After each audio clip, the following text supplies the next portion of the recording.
So here's how you can delete a Snapchat account on your iPhone. So open up the Snapchat application like this and then navigate it to your profile section by clicking on your icon right there, like your avatar, right?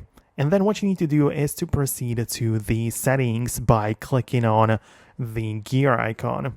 Then from the things which appear, you just need to scroll down a bit more, and part of the My Account section, you can see at the bottom there is the Delete Account button. So you can tap on it like this, and it will basically move you over into like this built-in web browser within Snapchat, and it just gets you to this Delete Account page. So you can enable the recent pages or do whatever it asks you to do. But essentially right there, if you want to proceed with the account deletion, you need to type in your username, password, and then continue. So it gives you like a general instructions on how you can do this. And if you are sure that you want to proceed, you have to go through this.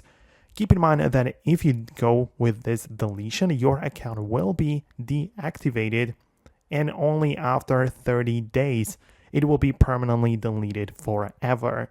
So that's how it works. It is there in order to, ensure that if you change your mind, you can always go back to it. But yeah, that's it from me. Let me know if it worked for you. Most definitely subscribe for more tutorials, and I'll catch you later.